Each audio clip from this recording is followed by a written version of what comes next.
যে আপনি প্রশ্ন করতে পারেন যে কেন দরকার, আমরা কেন ফাইন্যান্সিয়াল ইনস্টিটিউশন চাই। একটা জিনিস যে কোনো জিনিস না এই স্বাভাবিক অবস্থান থেকে সেই জিনিসটাকে আপনার প্রশ্ন করবেন যে জিনিস আছে সেটা কেন আছে এটা প্রশ্ন।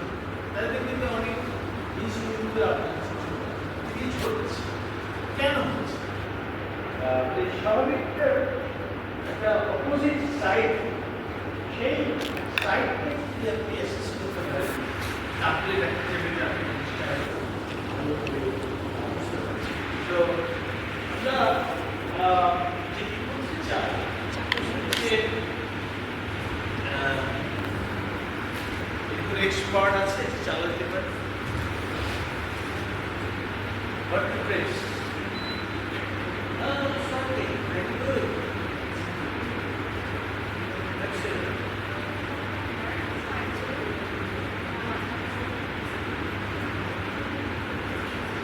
Okay, check it out. সেখান থেকে আমরা যে উত্তরটা পাই যে কয়েকটা জিনিস থেকে এইটা লিডটা ফাইন্যান্সিয়াল ইনস্টিটিউশন একটা সোসাইটাল ওয়েলথ তৈরি করে। যদি এই ইনস্টিটিউশনগুলো না থাকতো তাহলে সম্মিলিতভাবে একটা জায়গায় আমরা ফাইন্যান্সিয়াল অবস্থা থেকে যেতাম।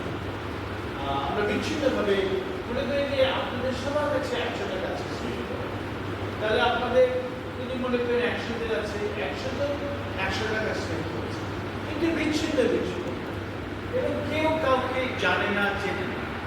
সেখান থেকে কি বড় কিছু করা যাবে? It will be difficult, right? It will be very difficult to actually use the resources for any useful purpose. তাহলে আমাদেরকে যদি এরকম একটা অবস্থান দেওয়া যায় যেখানে সবারটাকে এক জায়গায় পুল করে এনে আমরা প্রয়োজনীয় জিনিসটাকে আমরা ব্যবহার, তো ফাইন্যান্সিয়াল ইনস্টিটিউশনগুলো তাই করে না যে আপনার 10 টাকা, ওর 100 টাকা, তার 1 টাকা, সবগুলোকে এক জায়গায় জোগাড় করে নিয়েছে, সে সেখান থেকে এমন এক জায়গায় দেয় যার ওইরকম ডিনোমিনেশন দরকার বা কয়েকজনকে দেয় যার সেরকম ডিনোমিনেশন দরকার। মনে করেন যে একটা সরকার সে টাকা ধার নেয়, লোনেবল ফান্ডের একটা অংশ সেও নিয়ে দেয়, যত কম নেয় তত ভালো। We all know that the government are never efficient. সরকার ব্যক্তির চেয়ে বেশি কখনো এফিশিয়েন্ট না। আপনি একটা জিনিস যখনই কিনবেন তখন আপনি ভাববেন যে আমি জিনিসটা কিনবো কিন্তু কত কমে কেনা, এটা আপনার কত এফিশিয়েন্টলি আরো ভালো কোয়ালিটির জিনিসটা কিনে, কিন্তু খুব সহজ করে বলছে আপনি। সরকারি চিন্তা ভাবনা ঠিক ওইভাবে সাধারণত করেন, they just fit in to the to many of the returns. অনেক ধরনের এক্সাম্পল করে যে সরকারি গাড়ি কিনছে, তো একটা বাজেট সেলিং একটা গাড়ি এই পরিমাণ টাকায় বেশি কিনতে, এখন মনে করেন 1 কোটি টাকার একটা গাড়ি কিনবে, কিন্তু 1 কোটি টাকার বেশি সে ব্যবহার করতে হবে না, চাইলে সে কম ব্যবহার করতে হবে। এখন সে মার্কেটিংয়ে দেখলো যে হ্যাঁ 98 লক্ষ টাকার গাড়ি আছে, 1 কোটি টাকারও গাড়ি আছে, দে আর অল ফাইন, কিন্তু যদি 1,05,00,000 টাকা দেওয়া হয় ওই 1 কোটি টাকার চেয়ে আরো ভালো গাড়ি পাওয়া যাবে, যেটার এফিসিয়েন্সি, ফুয়েল এফিসিয়েন্সি, যেটার মেইনটেনেন্স কম হবে, যেটার আপনার লঞ্জিভিটি বেশি, সেটা পাওয়া যাবে। এখন আমার সরকার কিন্তু সরকারের যে পিপিআর আছে, পাবলিক প্রকিউরমেন্ট রুলস, রাইট, এটা 2008 হয়েছে, পরবর্তীতে আবার সংশোধন হয়েছে কিছু আগে। তো এই রুলস বলে দেবে যে না, ইউ ক্যানট বাই 1 কোটি টাকার উপরে কিনতে পারবেন না। আপনি বাধ্য হয়ে চোখের সামনে দেখতে পাচ্ছেন যে এটা ভালো, কিন্তু আপনি নিতে পারবেন, আপনি সক্ষম হলে পাবেন। একটু প্রাইভেট সেক্টর কি করবে? সে দরকার হলে আরো 5 মাস ওয়েট করবে, রাইট? করে সে টাকাটাকে নিয়ে সেই জিনিসটা কিনবে, তাই না? তাহলে তার মেনটেন্যান্স খরচ করবে, তার এফিসিয়েন্সি বাড়বে, তার অর্থনীতি বাড়বে, অ্যাজ এন এক্সাম্পল। সো সব ক্ষেত্রেই কিন্তু সরকারের সাথে প্রাইভেট সেক্টরের এরকম ডিফারেন্সটা চলে আসে। তাহলে আমাদের যদি সোসাইটিতে 100 টাকা থাকে অ্যাজ এ হোল, তাহলে তার যতটুকু সরকার নিচ্ছে ততটুকু লেস এফিশিয়েন্ট জায়গাতে যাচ্ছে compared to the money you have done in private sector, which you know when you are crowding out, right? The Sarkar crowd করে প্রাইভেট সেক্টরের যে availability আছে সেখানে। তো আমরা এই ফাইন্যান্সিয়াল ইনস্টিটিউশন যদি আমরা থাকি, তখন আমরা পুল করে নিয়ে আসতে পারি টাকাগুলোকে, এবং সেই টাকাগুলো প্রাইভেট সেক্টর বা whoever who wants it efficiently use করতে রাজি আছে তাকে আমরা টাকাটা দিতে পারি। সো এই সোসাইটাল ওয়েলথ ক্রিয়েট করার জন্য ফাইন্যান্সিয়াল ইনস্টিটিউশন একটা ব্যাপক ভূমিকা আছে। Then it also increases the income of the society, of the economy, of the individual, of all the stakeholders that you can think about.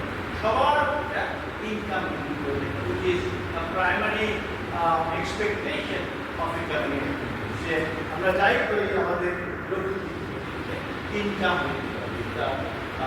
স্বাধীনভাবে সেটা নিয়ে যাবে, because income, increase in income is expected to increase the standard of living, and that is the fundamental purpose of human economic activity. আমাদের যত ধরনের কাজে আমরা করি না কেন, আমাদের আলটিমেট লক্ষ্যটা কি? আমাদের স্ট্যান্ডার্ড অফ লিভিংটা যেন ভালো হবে, এবং সেটা করতে হবে যখন পারচেসিং পাওয়ার করতে হবে যখন ইনকাম, তাই না? So it is simple process, but the ultimate objective of any economic activity is improving the standard of living or the standard of life that you usually get. So আমাদেরকে সেই জায়গাটাতে চেষ্টা করতে হবে। আরেকটা জিনিস হচ্ছে যে আমরা ফাইন্যান্সিয়াল সিস্টেম থেকে অনেক ধরনের ইকোনমিক অপরচুনিটি তৈরি করি। যদি ইনস্টিটিউশন না থাকে এই ইকোনমিক অপরচুনিটিগুলো আসে বা এগুলোকে ব্যবহার করে। কেন? Because organized format of financial resources যদি না থাকে, তাহলে you cannot create opportunity. যত ধরনেরই সেভিংস হোক, সেগুলো যদি অর্গানাইজড ফর্মে না নিয়ে দিতে পারি, তাহলে সেক্ষেত্রে ইকোনমিক অপরচুনিটি তৈরি হয়। এবং এই ইকোনমিক অপরচুনিটি তৈরি করার জন্য আমাদেরকে ভাবতে হয় যে কীভাবে ওই রিসোর্সেসগুলোকে আমরা রেশনিং করব, কীভাবে কম্পিটিং যে রিকোয়ারমেন্ট আছে, কম্পিটিং যে ডিমান্ড আছে, সেখান থেকে most efficient and most appropriate ডিমান্ডটাকে আমরা পরিচালিত করব। বিকজ একই ফান্ড আমি লেস ক্যাপেবল জায়গায় যদি ইউজ করি, সেখান থেকে যে বেনিফিট তার চেয়ে বেশি বেনিফিট হবে যদি কোনো এফিশিয়েন্ট জায়গাতে আমরা। এই পুরো প্রসেসটাই অ্যাকচুয়ালি হয়ে থাকে দি ফাইন্যান্সিয়াল ইন্টারমিডিয়েশন প্রসেস। ইন্টারমিডিয়েশনের অনেক ধরনের প্রতিষ্ঠান আছে, আপনারা জানেন, সেগুলোকে আমরা আরও ডিপলি দেখার চেষ্টা করব। সো ইন্টারমিডিয়েশন প্রসেস আমাদেরকে সার্বিকভাবে বেনিফিটগুলো দেয়, এই টাইম কমায়, এটি কস্ট কমায়, এবং সেটি এফিসিয়েন্সি আমাদের পায়। তো সেই কারণেই আমাদের ফাইন্যান্সিয়াল ইনস্টিটিউশনের দরকার হয়। ফাইন্যান্সিয়াল ইনস্টিটিউশন যদি না থাকে তাহলে এই গেমগুলো পাওয়া যায়। এটি আজকে আমাদের ক্লাসের মূল কথা। তাহলে একটু অর্গানাইজ করে দেখি আপনাদের বইয়ের চ্যাপ্টারে যেভাবে বলা আছে সেগুলো।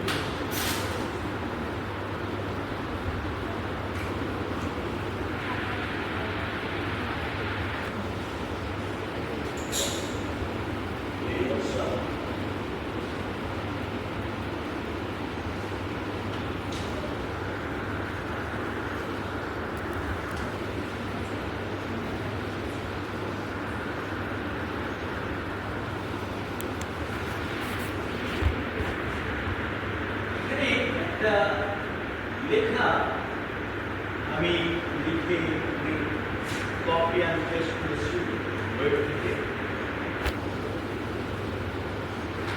সেখানে এই প্রতিষ্ঠানগুলো কেন রেগুলেট করতে হবে সেটা নিয়ে বলা আছে। এটা 15-16 পাতা একটা লেখা, ইনক্লুডিং অল দোজ রেফারেন্সেস। তো আপনাদের এটা হচ্ছে কেস স্টাডি, আপনারা এটি পড়বেন। এখানে ইংরেজি কেউ আছে? আপনারা পড়বেন, পড়ে এটি আমাদের দেশের যে সমস্ত আইন কানুন আছে সেগুলো আমরা গত ক্লাসে দেখেছিলাম, প্রাইমারি যে আইন কানুনগুলো দেখেছি। তা আমাদের দেশে সার্বিক প্রেক্ষাপট আইন কানুনের যে সমস্ত প্রেক্ষাপট আছে তার ভিত্তিতে আমাদের দেশে কেন ফাইন্যান্সিয়াল রেগুলেশন দরকার সেটি আলোচনা করতে হবে। বা স্পেসিফিক প্রশ্ন কি হবে এটি আপনাদেরকে পরবর্তীতে জানিয়ে, হ্যাঁ, যে এক্স্যাক্টলি কোন প্রশ্নগুলো আপনাকে আসতে হবে। তো আমি ভুলে গেলে আপনাকে একটু I have contact with the CRs, আমার সাথে যোগাযোগ করে দেবেন এবং এটি আপনাদেরকে আমি খুব দ্রুততার সাথে দেওয়ার কথা বলবো না। আমাদের সময় নেন, ঈদের ছুটির পরে যে ক্লাসটা হবে প্রথম ক্লাস, সেই ক্লাসে আপনাদেরকে জমা দেবেন। হ্যাঁ, সবাই ইন্ডিভিজুয়ালি করবেন, হ্যাঁ, তো ইন্ডিভিজুয়ালি আপনারা এক পাতায় উত্তর, অনেক বড় লেখা দেওয়ার দরকার নেই, আমাকে এক পাতা মানে এক পাতা যত মানে প্রিসাইসলি আপনি মনে করেন কিছু যায় বলে যে এক পাতাই হতে পারবে, বিজ্ঞান হতে পারবে না এমন কোনো কথা নেই, মানে কম লিখে আপনি আমি এই জিনিসটা আপনাদের কম্পিউটারে আমি লিখে দিলাম, কপি করে নিয়ে, ওকে? Alright. That we have is presentation. So, as I say, we have this three area যেখানে আমাদের দরকার হয় এই ফাইন্যান্সিয়াল রিসোর্সেস গুলোকে ব্যবহার করার জন্য, বা ফাইন্যান্সিয়াল রিসোর্সেস বা any format is called about it, like capital or fund or whatever, সেটা আমরা এই তিন ধরনের জায়গাতে ব্যবহার করে আমরা বেনিফিটগুলো পাই।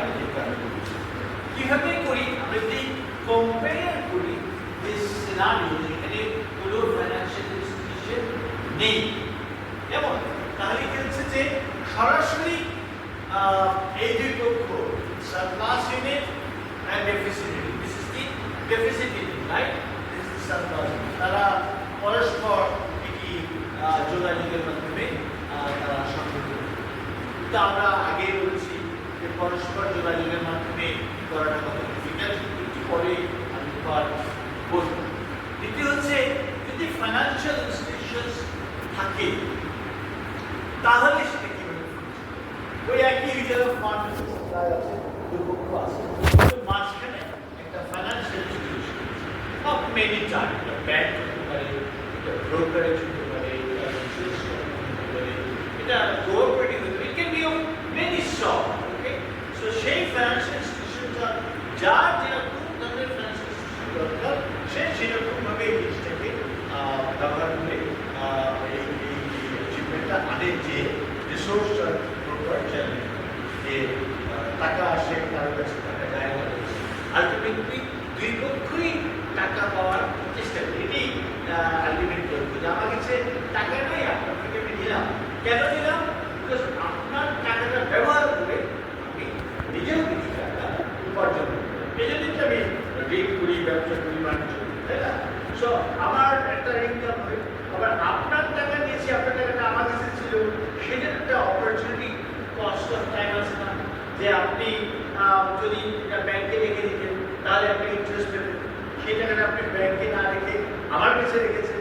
আমার কাছে রাখার কারণে আপনার কিন্তু লস হয়ে যেতে পারে, তাহলে তো আপনি ব্যাংকে আমার কাছে রেখে আপনি ব্যাংকের চেয়ে বেশি আমার কাছ থেকে আপনি তাহলে আপনি জিনিসটা যেখানে বেশি ইনকাম সেখানে আপনি কিন্তু আবার বেশি ইনকামের ঝামেলা করতে গিয়ে ঝুঁকিটা বেড়ে গেলে আবার আমরা অনেক সময় এমন করি যে আমাদের বেশি ইনকাম একটা চিন্তা ভাবনা করে এমন প্রতিষ্ঠানে টাকা দিই যে আমরা ঝুঁকি বুঝতে পারি।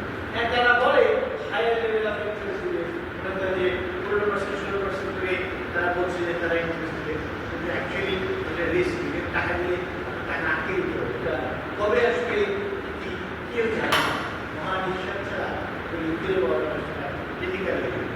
So you have to fill out যে where is the risk and where you can invest and which way you can maximize your return. So প্রত্যেকের ক্ষেত্রেই আমাদের লক্ষ্য হচ্ছে কিছু গেইন করা, financial gain করা, and that's why we have this intermediation process.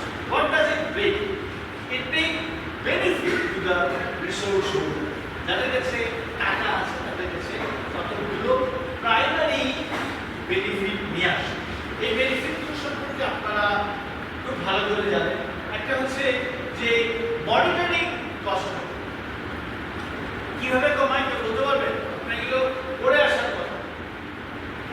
Monitoring cost কমায় কিভাবে? যদি ফাইন্যান্সিয়াল ইন্টারমিডিয়েশন হয়, একটা উদাহরণ দিতে পারবেন? সহজ কিন্তু আপনি পারেন, কিন্তু বলছেন না।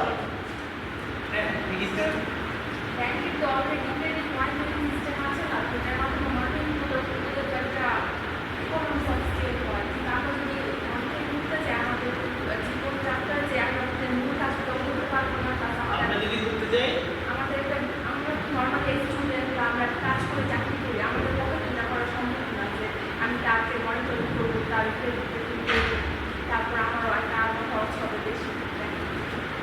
ওকে, মেক্স সেন্স। What else? ও যেটা বলেছে একদম সঠিক বলেছে, কিন্তু আরেকটু জিনিসটাকে বলাও যেতে পারে, যেটা আমি বলার চেষ্টা করছি। হ্যাঁ, আর কেউ বলবে? এবার হ্যাঁ, এটি ভালো না, ভেবে দেখো আর কিছু করা যায় কিনা, যাবে না? হ্যাঁ,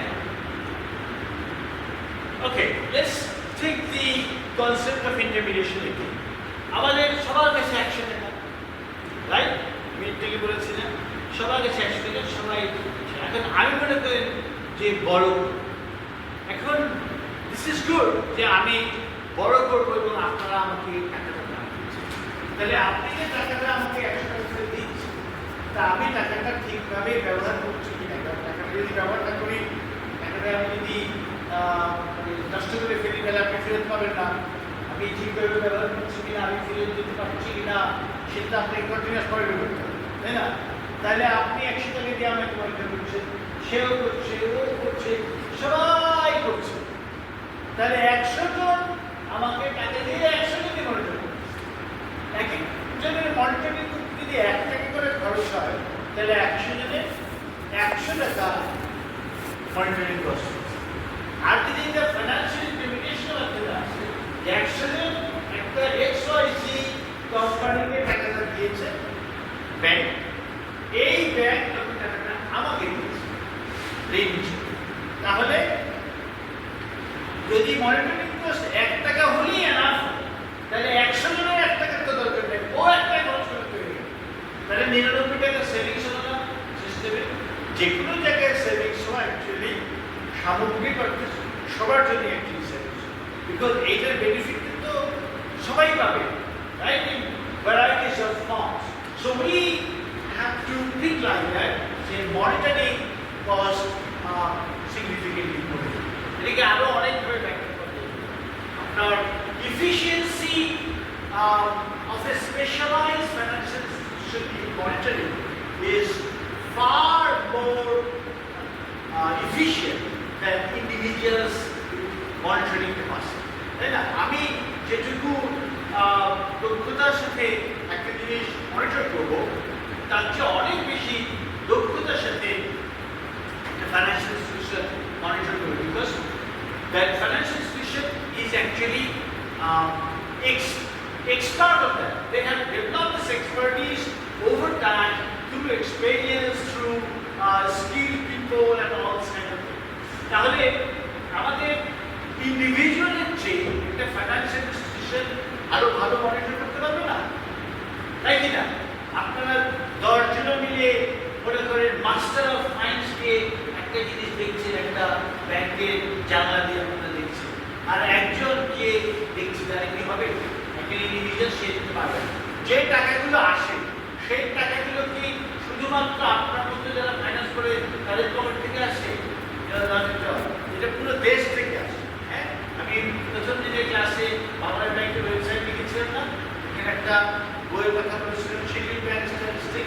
ওটাতে দেখবে যে যত টাকা আসে তার একটা শেয়ার পার গ্রামাঞ্চল থেকে আসে, এবং the process is a bit like this, যে গ্রাম থেকে 100 টাকা আসলে গ্রামে 100 টাকা আপনার অ্যাডভান্সেস জানা, লোন জানা। শহর থেকে 100 টাকা আসলো, গ্রাম থেকে 100 টাকা আসলো, তাহলে মনে করেন 50-50 লোন দেওয়ার কথা।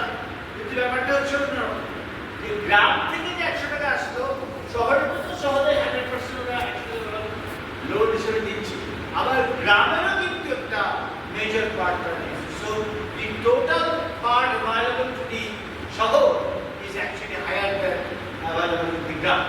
So the type of monetary cost that organized players can play is far better than the type of monitoring that can be done by those who are not organized or not in a position to be organized. Therefore, financial education process monetary cost থেকে অনেক reduce করে।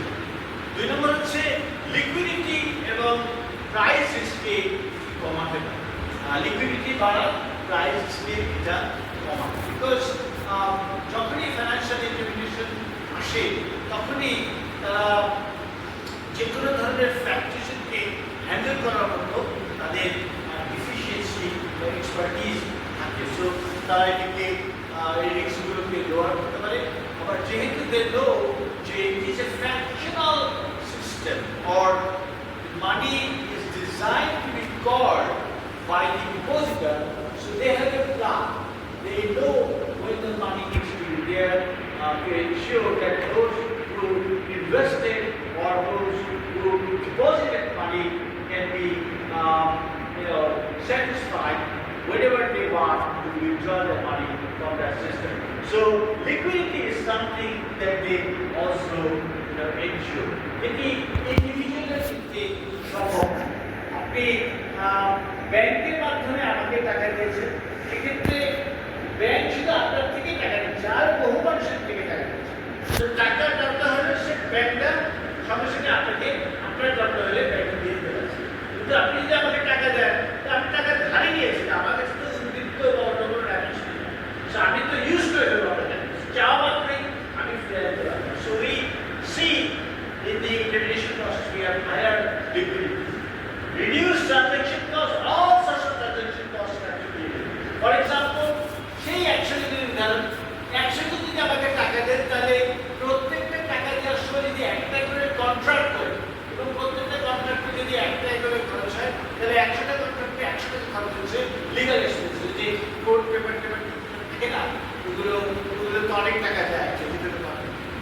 তাহলে 100 জনের জন্য যদি এরকম টাকা হয়, আর যদি ইনস্টিটিউশন থেকে আপনি দেন, আমি জাস্ট সেই ইনস্টিটিউশন দেওয়ার জাস্ট সাম বায়োরিয়েক্টর ইনস্টিটিউশন থেকে বসে আছে, তাহলে কাছ থেকে যদি আপনি টাকাটা নেন, তখন সেই একটা লিগাল ডকুমেন্ট করছে। It is cheaper than actually 100 that you are doing. Provide maturity intermediation, যে গ্যাপটা হয়, যে সবার তো একই সময় টাকা দরকার হয়, এক একজনের এক এক সময় টাকা দরকার, কিন্তু আমি বড় আর আমার সার্টেন টাইমের মধ্যে টাকাটা দরকার। সো আমি আমার যে ডিমান্ড এবং আপনার যে ডিমান্ড এর মধ্যে পার্থক্য আছে। সো সো আমাকে আমার ম্যাচুরিটির সাথে আপনার যে সেভিংস ম্যাচুরিটি, আমার বড়ই ম্যাচুরিটির সাথে আমার যে সেভিংস ম্যাচুরিটি আছে সেটাকে ম্যাচ করে দিতে পারি আমাদের ফাইন্যান্সিয়াল ইনস্টিটিউশন থেকে আমরা গ্যাপ ম্যানেজমেন্ট করতে পারি। কমার্শিয়াল গ্যাপ ম্যানেজমেন্ট করেছেন? এখানে আছে না একটা গ্যাপ ম্যানেজমেন্ট করেছেন? হ্যাঁ, গ্যাপ ম্যানেজমেন্ট করেছে, মনে আছে কি মনে নেই? কে বলতে পারবে gap management? It's a very important strategy for a bank actually. এটা মনে রাখতে হবে। আর that provide denomination intermediation যে কত টাকা লাগবে, আমার একটা সার্টেন মনে করেন যে 50 টাকা লাগবে, তো আমি 50 জনের কাছ থেকে নিয়ে আসতে পারি। যদি এক জায়গায় পাই তাহলে এটা ইজিয়ার হয় এবং আপনিও কিন্তু আমাকে স্যাটিসফাই করতে পারেন। So from all perspective supply of fund actually gets a benefit. Overall ইকোনমিও বেনিফিট পেয়ে থাকে। আমরা এটা কয়েকটা আলোচনা করেছি, যেমন Bangladesh bank conducts monetary policy. এটি আমরা আমাদের যে ব্যাংকের যে কার্যাবলী আছে সেখানে আমরা দেখতে পেয়েছি যে মনিটারি পলিসি করে এবং বাংলাদেশ ব্যাংক অ্যাকচুয়ালি কি মনিটারি পলিসি মেনটেন করেছে সেটির কথা বলেছি। আমরা গত ক্লাসে আলোচনা করেছি যে ফাইন্যান্সিয়াল ইনস্টিটিউশনসগুলো বাংলাদেশ ব্যাংকের মাধ্যমে পরিচালিত হয়। In general speaking, very basically for perspective of bank and non bank financial institution এগুলো পরিচালিত হয় এবং সেখানে আমাদের যে মেইন অবজেক্টিভ আছে 6টা, 7 নম্বর ধারায় পিও 127 এর 7 নম্বর ধারায় অবজেক্টিভগুলো মেইন ফাংশনসগুলো দেওয়া আছে না, মনে আছে? তাহলে 7 ধারা কিন্তু 7 ক ধারাতে কিন্তু বলা হচ্ছে যে মনিটারি পলিসি বাংলাদেশ ব্যাংক তৈরি করবে। তাহলে ফাইন্যান্সিয়াল সিস্টেমের ক্ষেত্রে কিভাবে জিনিসটা হবে, এটা সমস্ত ফিসকাল পলিসিকে এবং ইকোনমিকে এফেক্ট করবে সেটা আমরা ডেরাইভ করতে পারি through this process. Provide efficient capitalization, অনেকবার বলেছি। ইন্টারজেনারেশনাল ওয়েলথ ট্রান্সফার, এটা হয়েছে। এটা কেউ বলতে পারবে পাবলিক ফাইন্যান্স যারা করেছে, আপনারা করেছেন না পাবলিক ফাইন্যান্স নাকি বলেননি? ইন্টারজেনারেশনাল ওয়েলথ বলতে কিছু বুঝতে পারে যারা ধারণা আছে বা জিনিসটা সম্পর্কে একটা চিন্তা ভাবনা এই দুটো ওয়ার্ড থেকে। ইন্টারজেনারেশনাল ওয়েলথ, ওয়েলথ হচ্ছে সম্পদ, ইন্টারজেনারেশন এক জেনারেশন থেকে আরেক জেনারেশন। এখন বলতে পারবেন কেউ? হ্যাঁ, চেষ্টা করেন নাকি? ইন্টারজেনারেশনাল ওয়েলথ ট্রান্সফার সময় নেই আমাদের। এটা হচ্ছে যে আমরা আসলে কোনো রিসোর্সই ফরএভার হোল্ড করি না। We actually transfer into the next generation. আমরা কোনো ডেটও কিন্তু আমরা হোল্ড করি না, we transfer into the next generation. যেমন মনে করেন Padma bridge, it's a wonderful bridge, right? It's really a very useful bridge. এখন এই ব্রিজটা তো যারা ট্যাক্স দিচ্ছে, এখন যারা টোল দিচ্ছে, যারা এখন তারা তো অনন্তকাল ব্যবহার করবে, তারা যে নেশন প্রসেসে একদিন এক্সপায়ার করবে, রাইট?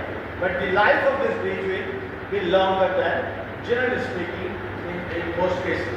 তাহলে এইটা একটা জেনারেশন তৈরি করে আরেকটা জেনারেশনের কাছে ট্রান্সফার করে। যেরকম আমরাও অনেক ধরনের জিনিস আগের জেনারেশনের কাছ থেকে পেয়েছি, right? And then we will transfer some of our wealth or most of our wealth to another generation.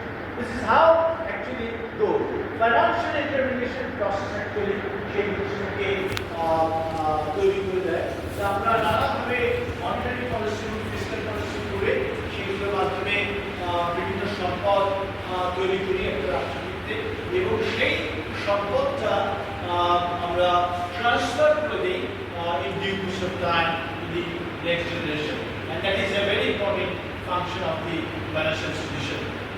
Payment service provide করি যে আমরা আগে আলোচনা করেছিলাম এই বাংলাদেশ ব্যাংকের সাথে 6 ধারাতে আছে। 6 নম্বর ফাংশনটাই হচ্ছে আপনার পেমেন্ট সিস্টেম করা, আমরা বিভিন্ন পেমেন্ট সিস্টেমের আমরা বলেছি। So it provides benefit to the economy. তাহলে দুই ধরনের বেনিফিটের আমরা কথা বলছি। একটা হচ্ছে ফান্ডের সাপ্লায়ার হিসেবে আমাদের ফাইন্যান্সিয়াল ইনস্টিটিউশনগুলো বেনিফিট দিয়ে থাকে, আরেকটা হচ্ছে ওভারঅল ইকোনমিকে কে সেটা কি ব্যবহার দেওয়া যায়। তাহলে দুটো জায়গা থেকে আমরা এই ফাইন্যান্সিয়াল ইনস্টিটিউশনগুলোর ইউজফুলনেসকে আইডেন্টিফাই করতে পারছি। থার্ড ডাইমেনশন হচ্ছে যে it faces and reduces various types of risk, যেটি ইন্ডিভিজুয়ালের ক্ষেত্রে প্রসেস করা সম্ভব। আমরা ইন্ডিভিজুয়ালি সমস্ত রিসোর্সেস তৈরি করতে পারি, ফান্ড সেভ করতে পারি, জায়গায় রাখতে পারি, কিন্তু that is not sufficient because the risk are actually everywhere. So রিস্কগুলো থেকে বাঁচার জন্য ফাইন্যান্সিয়াল ইনস্টিটিউশন আরেকটি স্পেশালাইজ যেটি ইন্ডিভিজুয়ালের মধ্যে করা সম্ভব। একটা আন্দোলন যে আমার কাছে অনেক গান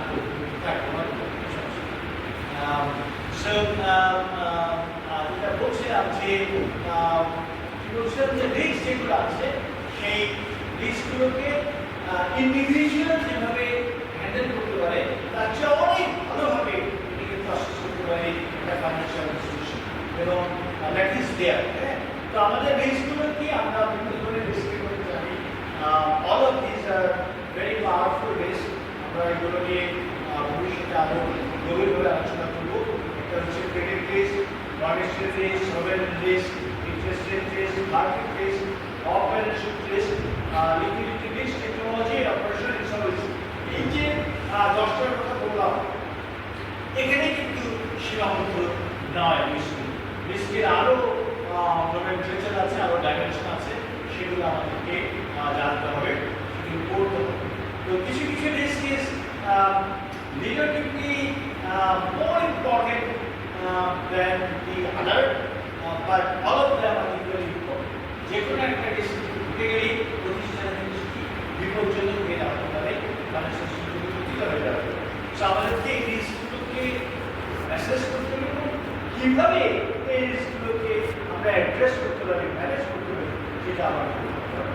আপনারা সবাই পুরোনো ফাইন্যান্সিয়াল ইনস্টিটিউশনের ম্যানেজার, সেই প্রেক্ষাপট থেকে কিন্তু আপনি প্রতিষ্ঠান খেয়াল করতে পারেন যে একটা প্রতিষ্ঠানের রিস্ক কোনটা থেকে আসতে পারে এবং সেটা আপনি কীভাবে অ্যাড্রেস করবেন সেই জায়গাটা আপনাকে ভাবতে হবে। So we go through this different types of risk dimensions, সেটাকে আমরা কীভাবে ম্যানেজ করবো সেই জিনিসটা আমরা জানি। কতগুলো রিস্ক ইজ বোঝা যায়, for example reputational risk or off balance sheet. Off balance sheet is মানে আপনি বলেছিলেন একবার যে ব্যালেন্স শিটে যা থাকে সবই কিন্তু ফেয়ারলি মেনশন থাকলেও কিছু জিনিস আসলে তার ইম্প্যাক্টটা কত সিভিয়ার, ইম্প্যাক্টটা না হওয়া পর্যন্ত। But I mean by that যে দেখবেন ব্যালেন্স শিটে অনেক নাম্বারস দেওয়া আছে এবং তার ভিতর থেকে নিচে বিভিন্ন নোটস দেওয়া আছে, একের পর এক অসংখ্য নোটস দেওয়া আছে। এই নোটসগুলো কিন্তু বেড়ে যাচ্ছে। মনে করেন একটা নোটে লেখা আছে যে $10 million worth of letter of credit দেওয়া হয়েছে।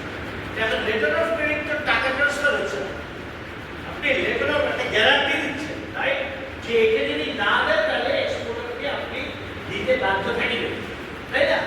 From the source of deals, right? তাহলে এখন মনে করেন যে ইম্পোর্টার দিতে পারলাম, তখন তাই কি ব্যাংক নিয়ে হয়ে যাবে না? বিকজ সেই তো গ্যারান্টিটা দিয়েছে, সেই তো এক্সপোর্ট করেছে, মাল তো চলে এসেছে কোর্টে, তখন কি হবে? তখন ব্যাংকের একটা দায় হয়ে যাবে না?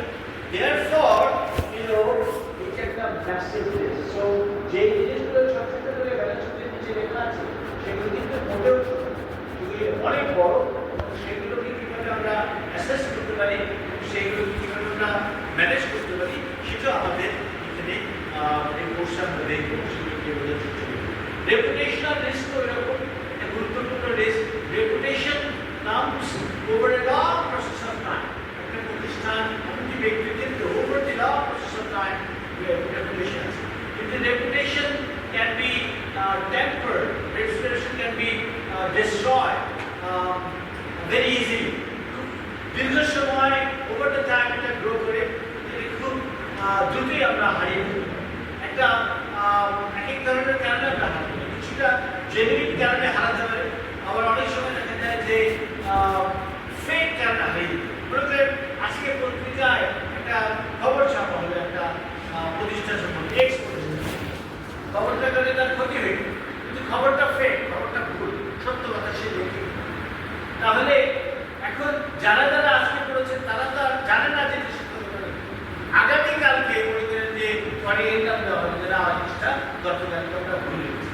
তাহলে যারা যারা আজকে পড়ে সেই পত্রিকা সম্পর্কে একটা ব্যাড ইমপ্রেশন পেয়েছি, তারা যদি সবাই আগামীকাল ওই একই পত্রিকা না পড়ে, তাহলে যারা পড়েছিল আজকে তারা যদি কালকে না পড়ে যারা তা পড়েনি, তারা তো ওই ভুলটা তাদের মাথায় রয়ে গেল, তাই না? তাই কিনা? বুঝতে পারছেন না কি বলছি? তাহলে reputational risk can be very dangerous. অনেকভাবে রেপুটেশনাল রিস্ক হয়ে থাকে। ইনফ্যাক্ট গ্রুপ ম্যানেজমেন্টকে গল্প করি যে আমি একবার একটা হোটেলে ঘুরতে ঘুরতে হচ্ছে ভিয়েতনামের একটা হোটেলে আমি ঘুরতে ঘুরতে পত্রিকা দিচ্ছি, ওদের দেশে পত্রিকা সব হোটেলেই পত্রিকা আগে দেওয়া হতো, এখন পত্রিকা আসে না, because you all this divided to which you can read. একসময় পত্রিকা, এটা অনেক আগে কথা বলছি, এবং যখন ছবিটা আসতো পত্রিকাটা আসলে খুলে দেখছি এবং সেটা টপ পেজে একটা ছবি আছে। ছবিটা দেখে আমার মনে হলো যে এই জায়গাটা কি, এটা আমার চেনা চেনা লাগছে। আমি ভালো করে দেখার চেষ্টা করলাম, তাদের ভাষাটা আমি জানি না, কতটা বুঝতে পারছি না, কিন্তু ইংরেজিতেও লেখা আছে। There are transcripts of those things there. তো আমি ওই ছবিটা চেনা চেনা লাগছে, আমি ভিতরে খবরটা পড়ার চেষ্টা করলাম। আছে বাংলাদেশের একটা ছবি, সেখানে ট্রাফিক কনস্টেবলসরা মুখে মাস্ক লাগিয়ে আছে এবং সেখানে বলা হচ্ছে যে পৃথিবীর অন্যতম দূষিত একটা শহর হচ্ছে ঢাকা। এটা সত্য মিথ্যা কিনা সেটা পরের ব্যাপার। You see this Vietnam is a competitor of us, that is in the many other sector. তারা what they are doing, they are just international investors যারা আছে তাদেরকে আমাদের দেশের মধ্যে একটা মেলাইনমেন্ট জেনারেট করছে। So that's how again things can actually come. So reputational risk can be lost from many dimensions. So you have to remain alert and you have to control risk. It manage around difficult, but we have to manage our financial position and reputational risk to manage করতে হবে। So আমরা এগুলো আরেক সময় আরো বড় করে দেখব। Now, why do we regulate? এগুলো আমরা গত ক্লাসে করেছি, এগুলো না বলে আজকে একটা কেস স্টাডি দিয়েছি। সেই কেস স্টাডিতে আপনারা দেখবেন যে কেন আমরা রেগুলেট করছি সেগুলো। আমরা কেন রিস্ক ম্যানেজমেন্ট সেটা একটু বলেছি, তাই আমি একটু বলছি। The last concept here is the globalization. আমাদের ফাইন্যান্সিয়াল প্রতিষ্ঠানগুলো কিন্তু immune to what is happening around the world. It is rather interrelated. একটা সাথে আরেকটা প্রতিষ্ঠানের গভীর সংযোগ। আমরা মনে করতে পারি যে আমরা একটা বিচ্ছিন্ন বলি, but actually it is not the truth. The truth is that অন্য কোথাও কোনো সমস্যা হলে সেটার ইম্প্যাক্ট আমাদের ঘাড়ে উঠে পড়ে। সেটি নানাবিধভাবে পড়ে, ফাইন্যান্সিয়াল কোনো কিছু হতে পড়ে, নন ফাইন্যান্সিয়াল জিনিসগুলো কিন্তু আমাদেরকে দেখতে হবে। যেমন মনে করেন যে আমাদের সব কিছুতে একটা অ্যাডভার্স ইম্প্যাক্ট হচ্ছে because of the Iran and the American war, right? That is creating a lot of trouble for us. Because of the closure of the Hormuz, actually আমাদের সব কিছু বেড়ে যেতে বাধ্য। আমাদের রাষ্ট্রে কিন্তু সেটার ইম্প্যাক্ট আছে, বিকজ এই ইলেকট্রিসিটিটা কিন্তু অনেক কেমিক্যাল ক্ষেত্রে আমদানি করা হচ্ছে, সেটার মাধ্যমে কিন্তু প্রোডাকশন করা হচ্ছে। তাহলে এই তেলের মাধ্যমে ইলেকট্রিসিটি প্রোডাকশন হচ্ছে, সেটার কস্টটা বেড়ে গেছে। সেটার কারণে আমাদের ক্লাসে এই ইলেকট্রিসিটি চালাতে কস্ট বেড়ে গেছে না? মনে হতে পারে significant, but think about the entire university and then think about the country. সব ক্ষেত্রেই এটার একটা কস্ট বেড়ে গেছে, তাই না? So we have to understand that global যে সমস্ত ইভেন্টস বা ডাইমেনশনসগুলো ঘটে সেগুলো কিন্তু আমরা ইমিউন। আমাদেরকে সেই সমস্ত জিনিসগুলো ম্যানেজ করতে হবে, সেই জিনিসগুলোকে আমাদেরকে প্রসেস করতে হবে ইন এ ম্যানার যাতে করে ওই রিস্ক থেকে আমরা আমাদেরকে প্রোটেকশন দিতে পারি। আমরা অনেক সময় দেখি যে যে ঘটনাগুলি ঘটছে সেগুলো আমাদের ইম্প্যাক্ট করছে একটা সময়। এটা economic time lag, policy time lag হিসেবে একটা ঘটনা ঘটছে, পারে। ফর এক্সাম্পল, এই যে যুদ্ধ হচ্ছে, সেই যুদ্ধ হওয়ার কারণে কিন্তু বহু মানুষের চাকরি যাবে। বহু মিডল ইস্টে যারা কাজ করে তাদের অনেকে অলরেডি চাকরি আছে এবং আরো বহু মানুষের চাকরি চলে যাবে in the immediate term. আবার in the more than the medium term, 4-5 বছর পর থেকে কিন্তু আমাদের এটা ডিমান্ড বেড়ে যাবে। কেন বেড়ে যাবে? বিকজ যে সমস্ত ডিস্ট্রাকশন হচ্ছে সেগুলো কিন্তু রিকনস্ট্রাক্ট করতে হবে। রিকনস্ট্রাকশনের সময় আবার লেবারের ডিমান্ড বৃদ্ধি পাবে না, আবার লেবারের ডিমান্ড বৃদ্ধি পাবে। Because we supply labor to Western countries or the Middle Eastern countries. So আমাদেরকে স্মরণ রাখতে হবে যে ইমিডিয়েট ডাইমেনশনে আমাদের কিছু লসেস থাকতে পারে এবং প্রবলেম হবে, সেগুলোকে কীভাবে আমরা ম্যানেজ করব সেটা একবার বুঝতে হবে।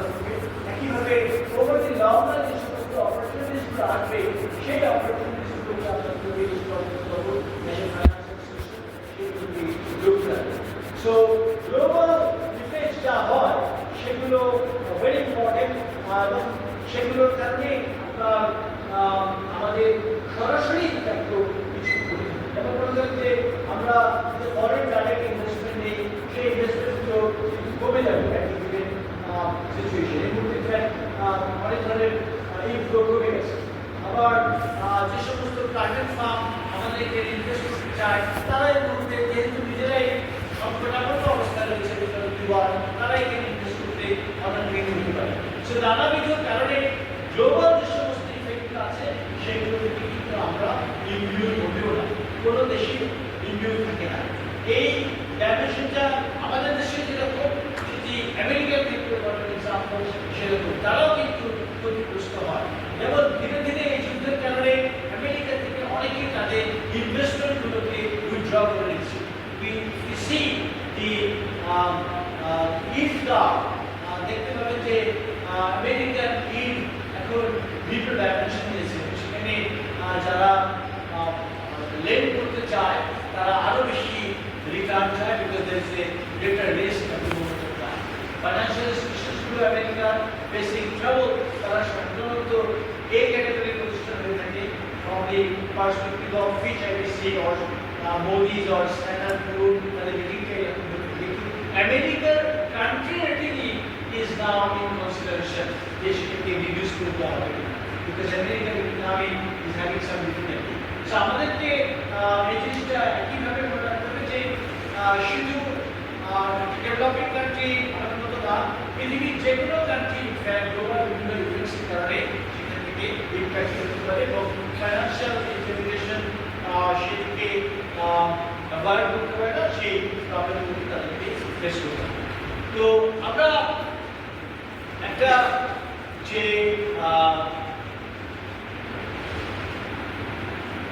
জিনিসটা আপনাদেরকে আমি কপি করে দিয়েছি, সেটি প্রশ্নগুলি আপনাদেরকে আমি বলি।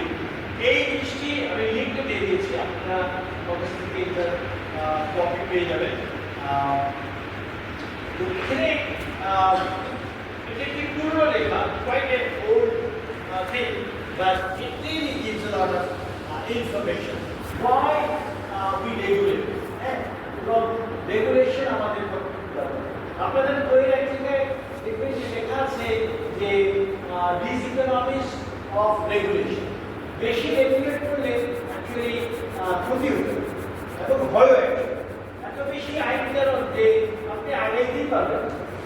এত আইন কানুন অ্যাকচুয়ালি হয় প্রতিষ্ঠান যদি তার মধ্যে যে ব্যবসার জন্য লাভজনক, সুবিধাজনক এবং মঙ্গলকর কিছু আছে সেটা তাকে করতে দেওয়াটাই অ্যাকচুয়ালি উত্তম। কিন্তু আমরা অনেক সময় আইনের মধ্যে সেটাকে মানে আটকে রাখতে সেভাবে বাইরে বেরোতে পারি।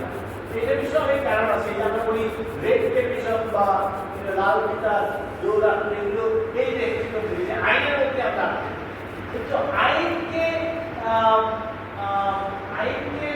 মানে এভাবে ভাবা উচিত যে আইনের কোনো কিছুকে দমিয়ে না, উদ্যমকে ক্ষতিগ্রস্ত রাখে। কিন্তু আমরা ওই অফেন ফাইন্ড যে আমরা দায়িত্ব নিতে চাই, আবার সমস্যাও আছে। আপনি বলতে যে আইনের সুযোগ দিয়ে যে ব্যাংকিং কোম্পানিজ অ্যাক্টের মাধ্যমে আমাদের সাথে পরে সাথে র্যাকেট ক ধারা আছে না, আমরা বলেছিলাম যে যে কোনো কাজ ব্যাংক করতে পারে, যেটা তার জন্য প্রয়োজন। মনে আছে বলেছিলাম? তাহলে এই যে কাজ সে করবে, এখন করতে আইনগতভাবে তাকে সুযোগ দিচ্ছে, কিন্তু কোনো কিছু ইনোভেট করতে গেলে সেটা কিন্তু innovation as a risk, right? সেটা করতে গিয়ে যদি বলে যে কোনো কারণে সেটা ফেল করলো, এখন যারা করেছে তাদের দিকে আপনি রেসপন্সিবল করেন, তাহলে তো নতুন করে কিছু হবে না। যদি ইন্টেনশনালি অন পারপাস কোনো ক্ষতি করার পার্সপেক্টিভ থেকে কোনো কিছু করা হয়, কোনো কিছু ব্যক্তিগত গেইনের জন্য যদি কিছু করা হয়, দ্যাট ইজ অ্যাবসলিউটলি রং। এটা করতে হবে আপনার নিজের সাথে। কিন্তু আপনি যদি সার্বিক মঙ্গলের জন্য, কল্যাণের জন্য কোনো কিছু করতে চান, সেটা তো রং, সেটা তো মিস্টেক হতেই পারে। সো আমাদের এই রেগুলেট কতটুকু করবো কতটুকু করবো না, এটা নিয়ে একটা প্রবলেম আছে, এখানে আমাদের লেখা আছে যে specialness of finance and the implication সেগুলো understanding financial regulation and framework for financial regulation। তিন ধরনের ফ্রেমওয়ার্কের কথা বলা হয়েছে, যেমন economic regulation, safety regulation and information regulation. Safety regulation primarily prudential regulation, যে বিভিন্ন ধরনের রেগুলেশন, এটা আমাদের এই বইয়ে বিভিন্ন লেখা আছে। দেখুন এই ফিগারগুলো আপনারা পাবেন প্রত্যেকটা ক্ষেত্রে। আপনারা যদি ক্লিক করেন লাইভ অংশ দিয়ে আপনারা অ্যাকচুয়ালি প্রত্যেকটা ক্ষেত্রে আপনারা পাবেন। আপনাদেরকে এগুলো দেখতে হবে, দেখে আমাদের দেশের প্রেক্ষাপট থেকে চিন্তা করতে হবে। কীভাবে চিন্তা করবেন আমি সেটার ক্ষেত্রে আপনাদের আপনাদের এখান থেকে gauge, you can make any hypothesis, interview basis पे अपना justification argument, the role of financial regulation in world of deregulation and market forces. तो प्रश्न যেটা আপনাদের করতে হবে, প্রথম প্রশ্ন হচ্ছে যে আইন কানুনের দরকার আছে কি? Do we need regulation? এই প্রশ্নের উত্তর আপনি first question. First question is, do we need regulation? Second question is, how much regulation do we need? Right? Regulation চাইলেই তো হবে না, regulation কি পরিমাণ চাচ্ছেন সেটাও কিন্তু একটা গুরুত্ব। So regulation এবং how much regulation do we need? তারপরে বলতে হবে যে আমাদের দেশের এই প্রেক্ষাপটে যে ইকোনমিক রেগুলেশন গুলো কি আছে, সেফটি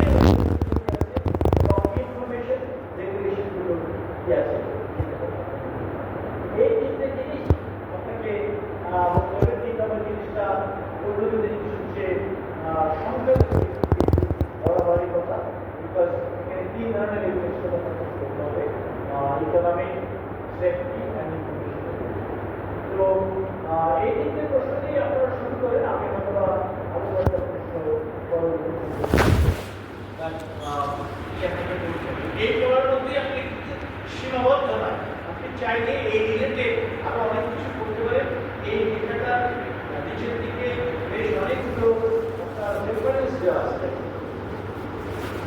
এই রেফারেন্স দিতে অনেক রেফারেন্স দেওয়া আছে, এই রেফারেন্সগুলো আপনারা পড়ে দেখতে পারেন।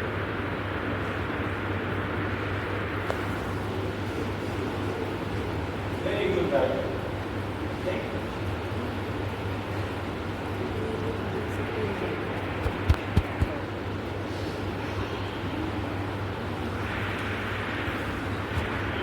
Okay, so we will do. আপনাদের এই লিঙ্কটা আমি কি করে দিই, আমি পাঠিয়ে দেবো। হ্যাঁ, আপনাদের একজন শ্রিয়া আমি শর্ট পাঠিয়ে দেবো, so that you click from your smartphone or laptop, you can get it. That's what I have today in this class. Now